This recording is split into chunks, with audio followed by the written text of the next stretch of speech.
Welcome to another episode of Women Investing in Women. Week after week, Robin and I take great pleasure in featuring women and their perspectives on what it's going to take to invest in each other and build a community that truly behooves every one of us. Nature has taught us that the only way we're going to thrive is together in support of each other.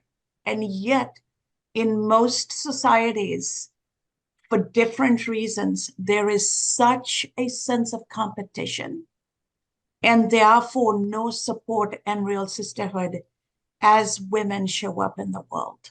Whether we are competing for a lifestyle, economic support, career, finding a mate, all of this is rooted in competition in a dating world, in a hierarchy where there are only one or two seats at the top.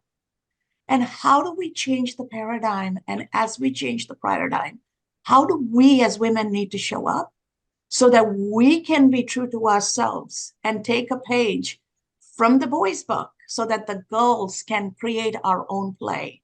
Because life is about creating those playbooks and executing those playbooks on the fly. To have this very important conversation of how do we create a sense of abundance and embrace and live that sense of abundance instead of being mired in a scarcity environment that has been handed to us, for most cases, in order to control us. How do we get past it? How do we truly put those anchors in place? And how do we honestly deal with it? It's going to be a fantastic conversation we're going to have today. And you're going to love our guest. It is our 1-year anniversary. And we are absolutely thrilled to have this guest. And Robin, do the honors, take it away. Wonderful. Thank you so much. I am absolutely thrilled and beyond excited to have Caroline Miller as our guest for our 1-year anniversary. And I know Caroline through the Master of Applied Positive Psychology program. She went through the program many years before I did. And she has a bio as long as your arm, has written, I think she's on her 9th or 10th book, and has done many, many things to help and support women. And so my first is going to be somewhat of a bifurcated question. What moved you or moves you to support, highlight, inspire, uplift women? And I know that you are doing a lot of research in how women don't help other women. So what moved you for helping women? And what have you found in the terms of women not helping? Wow. Okay. I'm going to try to remember to address all of them. If I don't, poke me. Thank you for having me on, especially on a 1-year anniversary as we come up on International Women's Day. So I think what prompted me to start thinking harder about this was, first of all, I grew up with a borderline mother. And if it was good for me, it was bad for her. So I did not grow up in a home where I had a soft place to fall. So I always knew that was something I was going to have to create for myself. I'm a graduate of Harvard University, and a few years ago, about 6 years ago, they started a salon series in the Washington, D.C. area for Harvard and Yale graduates of undergraduate, graduate schools, whatever, but anybody who had any association. And the first topic they picked was one that was really kind of extraordinary. The first topic to gather women was women undermining other women. And it was sold out within seconds. The tickets were gone in seconds. And that was around the time that I was beginning to really talk earnestly to a lot of the female, I mostly work with CEOs all over the world, men and women. And the women were talking in very earnest, kind of sad ways about the fact that they had gotten to the top, not because of any woman showing the way, not because a woman pulled them onto a board, not because a woman made sure that their words were amplified, but because a man had opened a door for them. And so a lot of that came together for me. And I started to ask myself, are we asking the right questions? Are we asking the right questions? What is the hidden hand, I began to think, that's holding women back? Because we want to talk about the patriarchy. Now, this came out around the time of Me Too, Time's Up. And that's a long overdue issue. Men hurt women. We know this. But I began to ask myself at the same time, what are women not doing to support other women? Because we are going backwards in so many ways. Most people think we're going to see time travel before we see women in positions of parity. So I spent 6 years doing nothing but the research into why do women do this to each other. I established it was an issue that every successful woman and woman wanted to talk to me about privately. But why do we do this? So I looked at culture, I looked at religion, I looked at linguistics, I looked at biology, I looked at everything. And I realized that we're really up against not really just hard wiring. We're up against biosocial factors. We're up against stereotype threat. We're up against the words we use. We're up against the fact that, get this, and I'm going to stop right after this. I went to the store last night and I went to buy Coffee Mate for my coffee creamer. And I look in this refrigerated section and there is a flavor called Mean Girl. Mean Girl. Do you think there was any flavor that connoted that boys don't support boys anywhere in that store? No. So we're up against a trope and a meme that women cannot help themselves. And we promote it.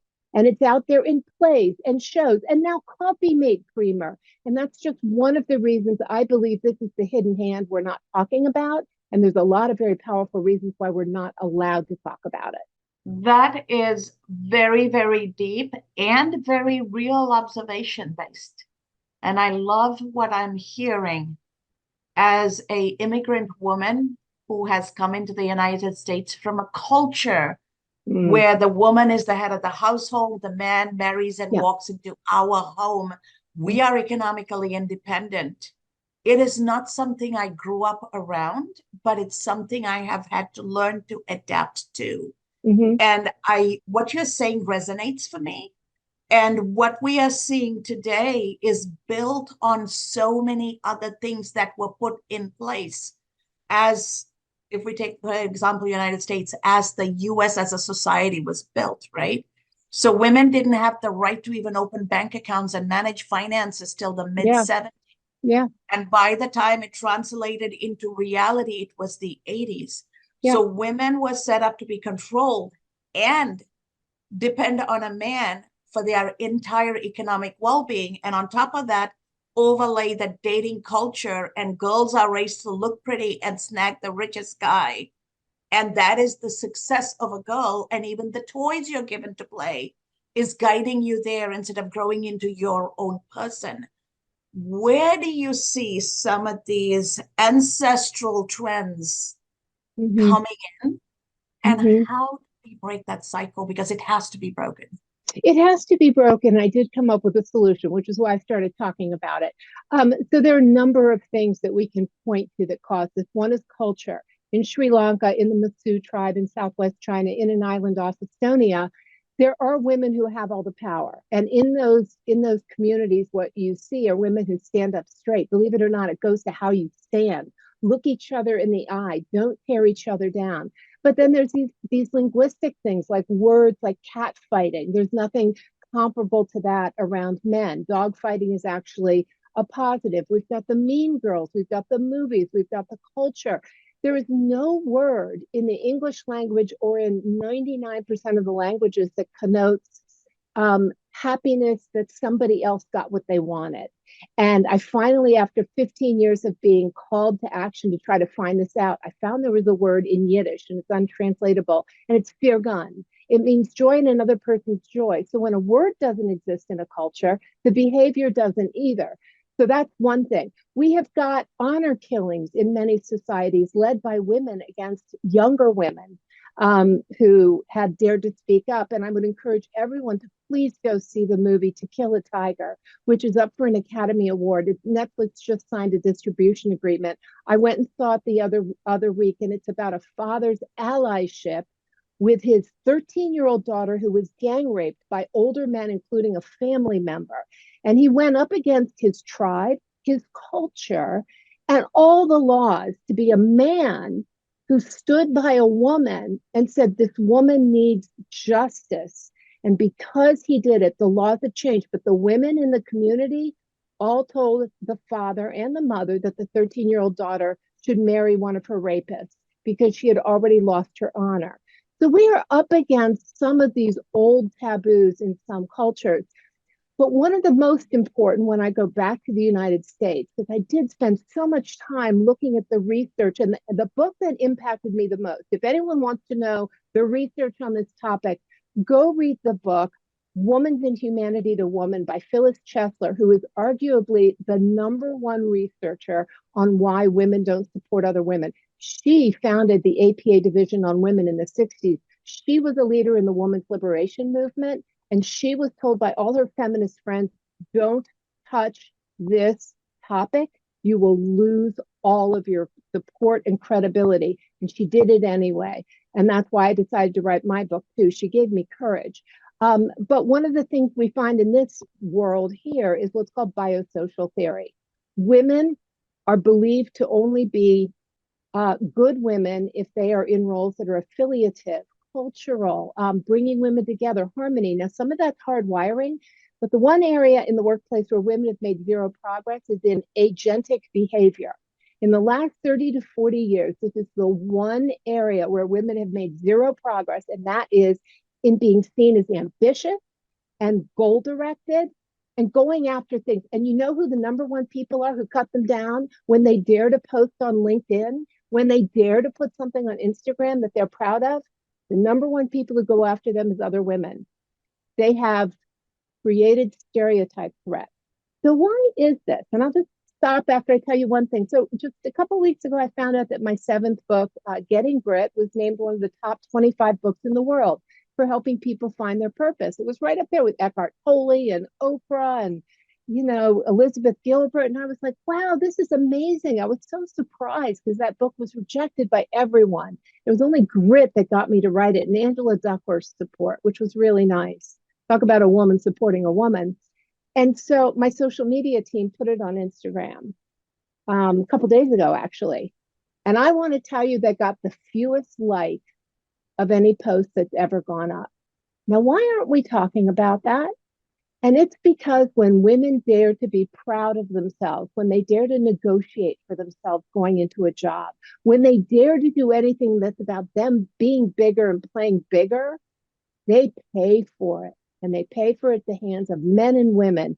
And we aren't talking about it. We're pretending the sisterhood is this massive homogenous group. And I'm here to tell you, it's not. Wow. This is very powerful, and I'm so glad that you're here talking about it. And you warned us that you'd be talking about it, and we're absolutely delighted that you're bringing it up, because you can't just shine. In positive psychology, I talk about you're pulling weeds and you're planting seeds. Well, planting good seeds, pulling weeds, and you can't only just pull weeds, but you also can't only just plant seeds. Even in the best garden, I grew up in Idaho on 3 acres of land, so I know what it's like to pull weeds in a garden. And in the best garden, you still have weeds that have to get pulled. So we're thrilled that you're bringing this up. So my question is, what is it? Is there a connection between, you use the word agentic, agency, that we feel that we have choice, that we can control our lives? Yeah. Is there a connection between that sense of agency and how we talk to ourselves? Oh, I'm an idiot. I'm no good. I'm always messing things up. And this notion that we don't help other people, or we don't help other women. Is it our own emptiness or not feeling full that keeps us from lifting up other women? So there's a lot there, and I hope I want to get to what my solution is. I forgot to address that. So Robin, as well as I do, the research on Tend and Be Friends. So the UCLA nurses study in the year 2000 said, wow, are women's friendships different from men's friendships? And I go, yeah, wow, they are. First time anyone said, let's look at gender differences. So they found that when women are in need, other women rush in and they tend to them and they bring them casseroles and they drive their children to events and the rest of it. But that's when women are hurting. What's missing is what happens when women succeed. And so there is no comparable wiring. There's no chemical release in women's bodies when other women succeed. We're missing the believe and achieve reaction. We're great at showing up when Hillary Clinton loses or other women don't get what they want. We will run in, oh my God, how can I help you? And so we have this bizarre idea that somehow that is what women are always going to do. Except many women fail to play big at work because I've seen the research and they say they have to choose between their mental health and their career because it's not that women lack confidence. I believe it's that women don't know who's going to have their back when they get what they go for. And so they play smaller because they will be thrown out of the tribe. They will not have the tend and befriend. They will not be part of a dyad. They will not have best friends. And so what many women do is they play small because they don't want to lose their friends. And I find that so stunning. And there's more research showing that 84% of women, all of us, admit to being surrounded by frenemies, friends who are enemies. Now, when you look at the downstream effect of that, so I'm a goal setting specialist and I wrote Creating Your Best Life, which is the first evidence-based book on goal setting ever published. And my next book is coming out this fall. It's called Big Goals, about this too. One of the issues that you see when women continue to surround themselves with people because they're afraid they won't be seen as nice if they, put some container around their mother or their sister-in-law, their best friend, who are all passively and aggressively undermining them. One of the things you find is that when you dare to voice a dream, Shelley Gable's research says that the first response you get has the power to take you away from that dream, from pursuing it, from seeing it as a good dream. Now we have one life to live. And so if you're surrounded by frenemies and you dare to voice a dream, a goal, or you say something good happened to you, and the first reaction you get is what little girls learn very early, which is how to use their words, to take you down, to diminish you in some way. It's not always active and destructive. It's passive and destructive. It's passive aggressive behavior. We women understand this behavior, but it takes us off course and we play small and we worry about being thrown out of the tribe. And when I was writing my 8th book, hashtag I have your back, about my solution to this problem, Adam Grant sent me some research while I was writing it. And he said, Caroline, have you looked at the research on kicking and climbing? What women do in male-dominated professions? They don't climb and lift. They kick and climb. And so I've been looking really hard at the fact that in those professions where women believe there's one seat at the table, whether that's true or not, they don't lift, they don't mentor, they kick and climb. And that's some hard research. One last thing I want to say is I'm sick and tired of women saying they're mentors and allies and that they sponsor other women. It's too easy to say you do that behavior because often you can say it, and other powerful women have said, that woman I heard on that podcast who says that she does all these things for women, I know who she is. It's too easy to say that. So I came up with a different standard we all ought to live by. And I'm calling the word ampliship. We all ought to be evaluated by how much do we amplify other women's goals, success, and words in front of witnesses. My belief is if there are no witnesses, it didn't happen because there's a reason why we're not making progress. That is such a brilliant observation, Caroline. And I love where you're taking this conversation because quietly in private acknowledging is very different from standing up on the podium and screaming it out loud. Yep.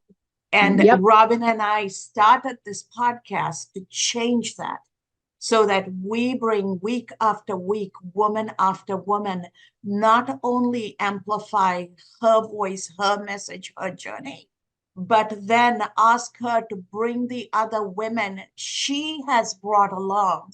Yes. So that we have that generational amplification, not just taking the word of the woman, but seeing the impact the woman is creating. And Yeah. so for us, Yeah. what you're saying is absolutely music to our ears. Now, when you do your research and you're observing these things, what are some of the positive, not just the psychological impact, but the spiritual whole person impact women are going to feel? Because having that mean girl Yeah. inside Yeah. is Yeah. debilitating. It's like a cancer inside of us. Right. And I think if you grew up seeing your mother and your grandmother do it and it's accepted and you buy Mean Girls coffee creamer because that's the way girls are, or if, something opens on Broadway, Mean Girls, and you go, oh, yeah, that's just the way it is. Um, One of the things that I found really important to call out is that when women are in the right group, when women know who has their back, when women deliberately form a mastermind group that is filled with active, constructive responders, curiosity and enthusiasm, when they hear your good news, they begin to take more creative risks. They begin to see themselves differently. They begin to see themselves as experts. They don't get interrupted. They don't get mansplained. I mean, when I wrote hashtag I have your back, which is on my website for download, I mean, it took me 6 years, so it costs something, and Wiley's going to bring it out next year. I have 3 pages of single spaced research on what happens in a woman's head and heart and risk taking and success when she knows without a doubt that she is among a tribe that cares about her and she matters and they're not going to cut her down when she's not looking. So what happens is the heliotropic effect. These women blossom. And you have to, I just want to put in a caveat. You cannot just join a book club, join a group in chief, join a lean in group. You have to be in a group where you know the history of the women and their Ampliship behavior. In fact, if I were you guys and I'm looking at who should we bring on our shows, part of the criteria should be send us several LinkedIn posts that show that you amplified another woman's success. Prove to us that you should be on our podcast, because it's so easy to say you do it. Every woman will come on and say that she's a big believer in other women. Prove it. Let's have some witnesses. Yeah, I love this. I love this. And so you use the word ampliship. Ampliship. Did I say that correctly? And I made it up. I'm glad. Well, good. We need more words. We need more words created that we do. As we both know from Dr. Cooper Ryder, words create worlds. So if we don't have the words, then we can't create the world. And so you had said earlier, I have a solution. Is that your solution? Is that yes. part of your solution? Yes. Let's amplify other women, and the notion of ampliship is that's the way to do it. So I think ampliship is a byproduct of my solution. My solution is for women to be in mastermind groups, to put themselves first. And even Kristen Neff, her work on self-compassion, she said women see joining, or if they did join a group like that, it would be an act of radical self-compassion, but women won't do it. Women put themselves last. So I think all women should be in a mastermind group where they bring their goals, virtually or in person, to a group of like-minded women who have proven through their actions, through their words, through how you interact with them and know them, that they support other women. And I promise you, this list is smaller than you think it is. Use the active constructive responding Shelley Gable research to float a trial balloon. She always says it's like hitting the red button on a smoke alarm. Put out some fake good news and just sit back and say, wow, was there curiosity and enthusiasm, or did someone change the subject?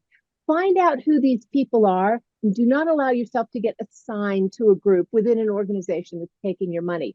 Ampliship comes from the excitement and the confidence that comes from being in a group that believes in you, helps you to dream bigger. And when you have good news, they put it on social media. The woman who puts her own stuff out there is killed. And I saw it last week. It was like another trial balloon. My team sent up there, hey, Caroline, let's see if you get any likes if we put out this great honor you got. It was almost none. I should post about my children's weddings. I'll get 200 likes. That is so interesting you bring that up, and that's reality, right? Even when we bring women on this program, we require them to amplify their own message and then engage with the other women. And we don't always have the follow through from our own guests. So I get to sit back and observe. They won't even promote their own interview because it is on our show, right? Oh, why am I not surprised, but I'm still appalled? Yes. Uh-huh. So this is a pattern I watch week after week after week, but it is not a reason for us to quit. Do you The call it more out? pardon? Do you call it out? Have you ever said that publicly? I have reached out to people and asked them. Yes. Say it Privately, publicly. not publicly. Say it publicly. There need to be more witnesses to this behavior. Katie Milkman at the University of Pennsylvania has done great research showing that it used to be get one woman on a board. Now it's two. It's called twoforism, toucanism. Women aren't pulling other women on boards. They're stopping now at two. Call it out publicly. Let's see what happens. Because I think every performance review in every company should be, what's your Ampliship score? Who did you amplify? In the meeting where that woman was talked over, did you stop the discussion and say, didn't get a chance to finish her sentence? Are we really allies to each other, or is it just too easy to say it? I hear you. Thank you so much. And what I have started doing is actually putting a thank you note for the guest as a test to see would the woman even acknowledge, right? I do a show for men separately and a show for women, and the men always go around and promote it because they want other men to get that same message. But the ladies don't always do it. I would say less than 50% do it. And sometimes here's what I wonder. Sometimes I wonder if they did promote it, would they get killed? Would they get taken down? Would they get no likes? Would it be so humiliating? I mean, there's several strands to this, but I also think, and I've been told this by many friends of mine who have podcasts, that they will bring on someone important like the CTO of some big company or the CFO or whatever. And that person will do nothing to promote the podcast because she doesn't have to, because it's not important to her and she's not pulling. So there's climbing and lifting and kicking and climbing. And we all ought to have some kind of Ampliship score and climbing and lifting kind of metric assigned to us. Because there's a reason why we're going backwards. We have to really look at this. Pay is going backwards. CEOs, are going backwards. We have very little pay power or economic power or political power compared to men. I began to ask myself the question, am I asking the right questions?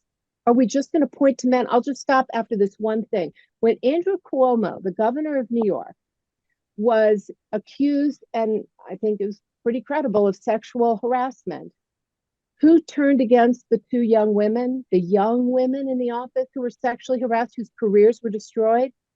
When you looked at the New York Times, it said it was the Mean Girls clique in the office, led by the chief of staff, Melissa DeRosa, who had, surprise, surprise, gotten the annual award from the New York State National Organization of Women.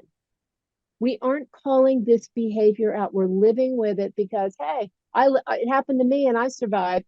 Let it happen to her. There's a piece of what's going on here. We have to stop. Yeah, exactly. Thank you so much. And as we say with every single guest, the time flies by. Yeah. And you warned us that this would have to be probably a two-part series, so we absolutely will have you on again. But we always say, how can people get a hold of you? What is your contact information to get a hold of you? And do you have one final golden nugget? Yes, I do. First of all, thank you for asking. My name is my website. Everything's there, including the book, #I Have Your Back, which is how to form a mastermind group and all the research on what we're doing to each other and why it matters. So CarolineMiller.com. The phrase I would put on a billboard that I would say to everyone is, you can't keep what you don't give away. If anyone has opened a door for you, if anyone has amplified your good words, if anybody has been kind to you and it made you blossom in the heliotropic effect, turn around and do it for another woman. You can't keep what you don't give away. Thank you so much, Caroline. It has been an absolute joy to have you here. It is so thematically on the spot for what Robin and I are trying to do. And we appreciate your candor Very exciting. Beautiful. Thank you. Thank you. You have made this an exceptionally amazing anniversary for us. So thank you. And Robin, I cannot thank you enough, my dear, for making this possible. Good. Me Absolutely. too. Thank you, Robin. Yeah, totally. I knew that we wanted to have Caroline on, and especially especially for our anniversary. So this is great.